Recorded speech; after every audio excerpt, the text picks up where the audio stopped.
The jungle was quiet for a moment, the kind of quiet that feels wrong. Thick, wet air pressed down on everything, and the ground smelled of mud, sweat, and cordite. Somewhere ahead, hidden behind layers of roots and earth, Japanese soldiers waited in bunkers carved deep into the hillside. They had been watching for hours, waiting, listening, and then they heard it. A distant rumble. If you want more content like this, subscribe now and comment below.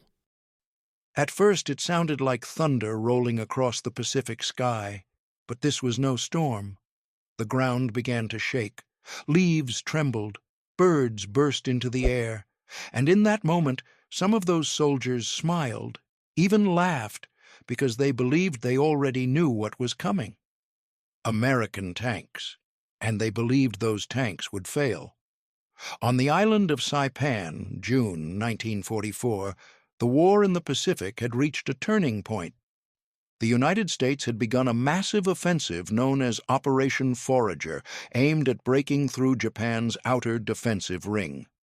Saipan was not just another island, it was a gateway. From here, American bombers could reach the Japanese mainland. The stakes were enormous, and both sides knew it. Japanese forces on Saipan were led by Lieutenant General Yoshitsugu Saito, a veteran officer who understood the terrain and the mindset of his troops. He had around 30,000 soldiers under his command, including elements of the Imperial Japanese Army and Navy. But what made his defense deadly was not just the number of men, it was how they were positioned. Instead of defending the beaches heavily, Saito ordered his men to fall back into the island's rugged interior. There, they built an underground network of bunkers, tunnels, and fortified positions. These were not simple foxholes. They were deep, reinforced, and hidden, designed to absorb punishment and strike back without warning. American planners, including Admiral Raymond Spruance and General Holland "Howlin' Mad" Smith, expected resistance, but they did not fully grasp how complex and layered these defenses were. When U.S. Marines landed on June 15, 1944, they faced intense fire, but they managed to secure a foothold. The beaches were taken, but the real fight had not even begun. Before a single tank rolled inland, the sea itself had already turned violent. For days leading up to the landing, American naval guns pounded Saipan's coastline. Battleships like USS Tennessee and USS California fired thousands of shells into suspected positions. From a distance, it looked like the island was being torn apart. But many Japanese bunkers were so well built that they survived the bombardment. Deep inside the hills, soldiers waited it out, calm and disciplined. They knew the real fight would begin once the Americans stepped onto the island. By the time American armor started moving inland, Japanese troops had already adjusted. They had seen tanks before, in China, in earlier Pacific battles, and they had developed ways to counter them. Many Japanese soldiers believed American tanks were clumsy, slow, and vulnerable in jungle terrain. They had anti-tank mines, magnetic charges, and suicide tactics. Some were trained to run directly at tanks with explosives strapped to their bodies. Others waited in bunkers, ready to fire at close range. So, when the rumble of American tanks echoed through the jungle, there was confidence among many Japanese defenders. They had prepared for this. They believed the terrain would protect them. Narrow paths, thick vegetation, uneven ground, perfect conditions to trap and destroy armored vehicles. They expected the tanks to bog down, to become easy targets. That is why some of them laughed. The tanks they were about to face were mostly M4 Sherman tanks, operated by U.S. Marine tank battalions, like the 2nd Tank Battalion. On paper, the Sherman was not the most heavily armored or most powerful tank of the war, but in the Pacific, it had something more important: adaptability. These tanks had been modified for jungle warfare. Some were equipped with flamethrowers. Others had additional armor. Crews were trained not just to fight in open fields, but to support infantry in close, brutal terrain. Inside each Sherman, 5 men worked in tight coordination. The tank commander scanned the surroundings through narrow vision slits, constantly searching for threats. The gunner focused on targets, hands steady on the controls. The loader worked quickly, feeding shells into the gun. The driver and assistant driver navigated through rough terrain, often with almost no visibility. It was hot inside, loud. Every movement mattered. One mistake could cost all 5 their lives. One of the key figures in these early engagements was Lieutenant Colonel Robert E. Hogaboom, who commanded tank units working closely with Marine infantry. His men knew that the real danger was not what they could see, but what they couldn't. Hidden bunkers, concealed guns, ambushes waiting just a few feet away. As the Shermans moved forward, the jungle closed in around them. Visibility was low. The ground was uneven. Every shadow could hide an enemy. Infantry moved alongside the tanks, scanning for threats, calling out targets. Communication was constant. Survival depended on it. The first contact often came suddenly. A burst of gunfire from a hidden bunker, the sharp crack of a rifle, the dull thud of a mortar round. Japanese positions were hard to spot. Their bunkers were built into hillsides, covered with dirt and vegetation. From a distance, they looked like part of the landscape. At first, some Japanese soldiers did manage to hit the tanks. Anti-tank weapons fired at close range. Mines exploded under tracks. In some cases, soldiers rushed forward with explosives. There were moments of chaos, confusion, and fear. Tanks were damaged. Some were knocked out. But something began to change.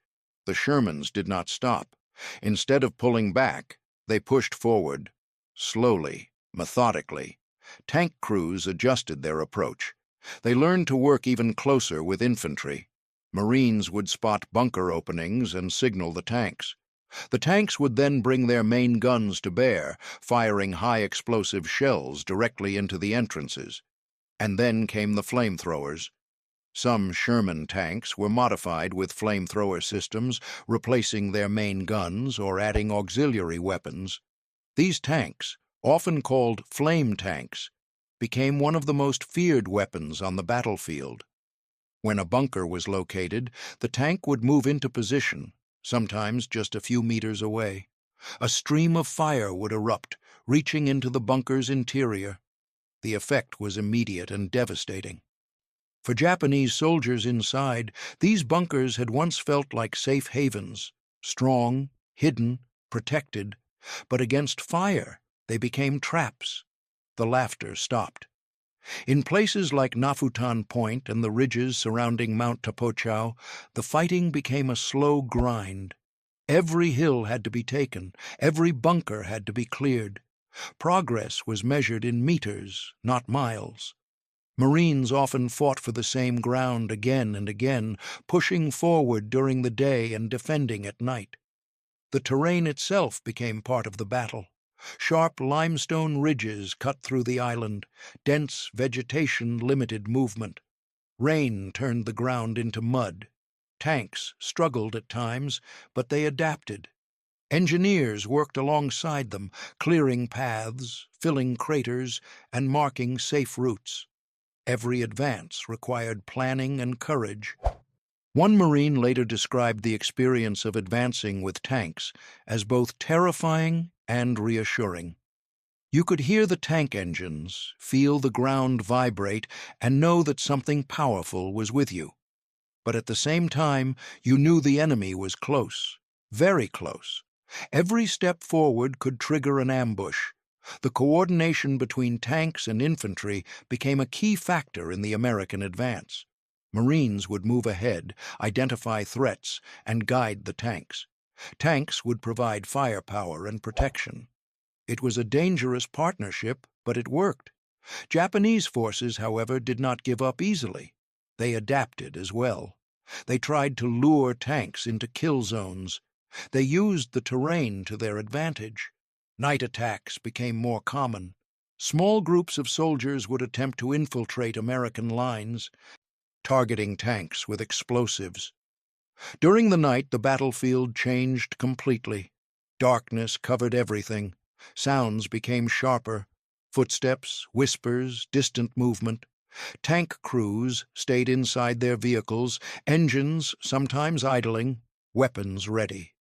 Infantry set up defensive perimeters. Sleep was rare.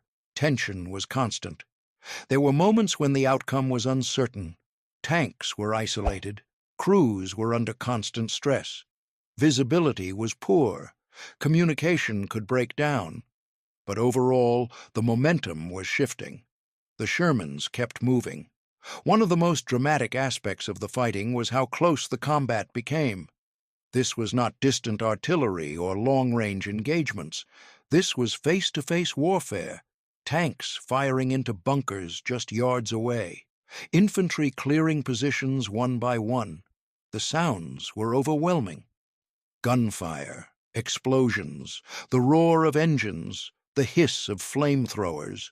You can almost feel the heat, the humidity, the tension in the air. By early July, the Japanese defensive network was beginning to collapse. American forces had taken key positions, and the remaining Japanese troops were being pushed into smaller and smaller areas. Supplies were running low. Communication was breaking down. Lieutenant General Saito knew the situation was hopeless. But surrender was not considered an option. Orders were given for a final, large-scale attack. On the night of July 6, 1944, thousands of Japanese soldiers launched a massive banzai charge against American lines. It was one of the largest such attacks in the Pacific War. The assault was desperate and fierce. Tanks, artillery, and infantry were all engaged in stopping the wave. Sherman tanks played a crucial role in that defense. Their machine guns and main guns were used at close range, firing into advancing troops. Some tanks were nearly overrun. Crews fired continuously, barrels heating up under constant use. The battlefield became chaotic and intense. By morning, the attack had been repelled, but at a heavy cost. In the aftermath, the scale of the battle became clear. Thousands of Japanese soldiers had been killed in the charge. American units had also taken heavy casualties. The ground was scarred, silent again, but the silence felt different now. It carried the weight of what had just happened. The Battle for Saipan officially ended on July 9, 1944. It had lasted just over 3 weeks, but the impact was enormous. The island was secured, and it became a base for B-29 bombers that would later strike the Japanese mainland. For the Japanese soldiers who had once laughed at the idea of American tanks, the reality had been very different. The Shermans had not been stopped by the jungle. They had adapted, they had pushed forward, and they had changed the nature of the fight. But the story of those tanks is not just about firepower. It is about how warfare evolves, how assumptions can be shattered, and how quickly confidence can turn into uncertainty. The Sherman tank was not perfect. It had weaknesses. It was not the most heavily armored tank of the war. But in the Pacific, it proved to be exactly what was needed. Reliable, flexible, capable of working in harsh conditions. Behind every tank, there was also a long chain of support. Mechanics worked day and night to keep the vehicles running. Supply units brought fuel and ammunition across dangerous terrain. Engineers repaired damaged tracks under fire. None of it was easy, but without it, the advance would have stopped. And perhaps most importantly, it worked as part of a team. The cooperation between tank crews and infantry was what made the difference. Alone, a tank could be vulnerable. Alone, infantry could be overwhelmed. But together, they formed a system that could break through even the strongest defenses. As you think about those moments in the jungle, the sound of engines approaching, the ground beginning to shake, It is easy to imagine why those first reactions mattered so much. The laughter, the confidence, the belief that the enemy's weapons could be defeated, and then the realization. The Shermans did not just arrive, they adapted, they learned, they pushed forward, and in doing so, they changed the course of the battle. Even today, when you look back at Saipan, you can see traces of those bunkers, hidden in the hills, covered by time and vegetation, silent now. But once they were part of one of the most intense battles of the war, and somewhere in those hills you can almost hear it again, the distant rumble of engines growing louder, closer, until it is impossible to ignore. Because in war, the moment you underestimate your enemy is often the moment everything begins to change. If you want more content like this, subscribe now and comment below.